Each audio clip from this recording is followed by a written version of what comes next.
اور ہم چیلنج کرتے ہیں کفار کو جو آپ کے فیس بک پر دوست ہیں، ان سے آپ ڈیبیٹ کریں، پہلے لیکن علم سیکھیں، گفتگو کریں، کوشچنز کریں. یہ بتاؤ جس کی تم پوجا کرتے ہو اس نے کس کو پیدا کیا؟ وہ ایک بتاؤ.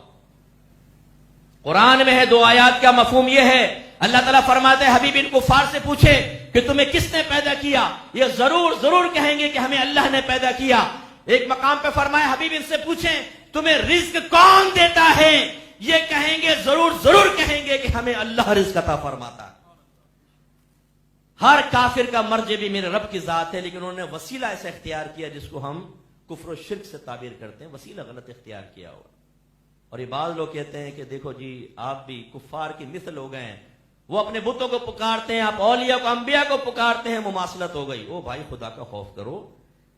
جتنی قرآن کے اندر ایسی آیات ہیں جس میں غیر اللہ کے پکارنے کو شرک قرار دیا ہے، وہ کہتے ہیں دیکھو غیر اللہ کا پکارنا یہ بھی ایک عبادت، اللہ کو پکارنا بھی ایک عبادت ہے، اور غیر اللہ کو پکارا جو سامنے موجود نہیں دور ہے تو یہ گویا کہ شرک کر دیا، کیونکہ ہم نے اس عبادت میں غیر اللہ کو شریک کر لیا. یہ شرک ہو گیا.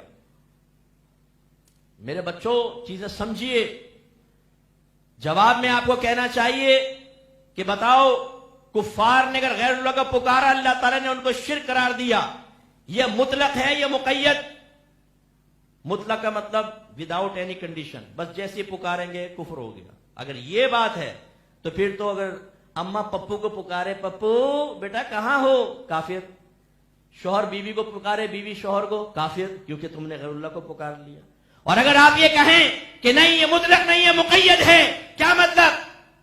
کنڈیشن کے ساتھ ہے کہ وہ غیر اللہ کا پکارتے تھے معبود سمجھ کر، اس لیے اللہ نے کفر و شرک قرار دیا. تو ہم نہ نبی کو معبود سمجھتے ہیں، نہ صحابہ اہل بیت کو، نہ یا علی مدد کہتے ہوئے ہم ان کو معبود مانتے ہیں، نہ یا غوث اعظم کہتے ہوئے ان کو معبود مانتے ہیں، بلکہ اللہ کا بندہ اور وسیلہ تصور کرتے ہیں. جب یہ بالکل فرق ہو گیا تو بتاؤ کفار کا پکارنا شرک تو ہمارا پکارنا یہ شرک کیسے ہو سکتا ہے؟ علم سیکھیے. اعلیٰ حضرت نے بڑی پیاری بات بیان فرمائی. بعض لوگوں نے کہا تم دور سے نبی کو پکارتے ہو تو یہ تصور رکھتے ہو کہ اللہ کے نبی آواز سن لیتے ہیں، حالانکہ دور سے آواز کا سننا تو اللہ کا خاصہ ہے.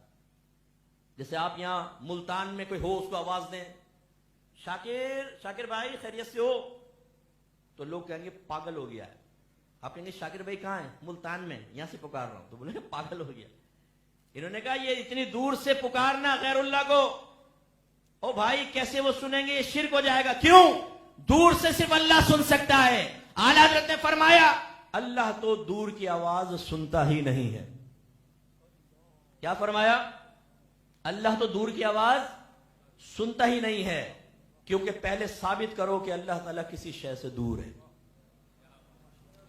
جسمانیت سے تو ویسی پاک و صاف ہے نا، اپنے علم و قدرت کے اعتبار سے ہر مخلوق کے ساتھ ہے. قرآن میں وہ کہتا ہے کہ میں تمہاری شہرت سے زیادہ قریب ہوں. اعلیٰ حضرت نے ثابت فرمایا کہ دور سے سننا یہ اللہ کی صفت نہیں، یہ تو مخلوق کی ہی صفت ہو سکتی ہے. کیونکہ جسمانی لحاظ سے میرے نبی ہم سے دور ہیں، لیکن ہم یہاں سے پکارتے ہیں. اللہ تعالیٰ اپنی قدرت کاملہ سے ہماری آواز اپنے حبیب کے کانوں تک پہنچا دیتا ہے، تو حبیب بھی سن لیتے ہیں.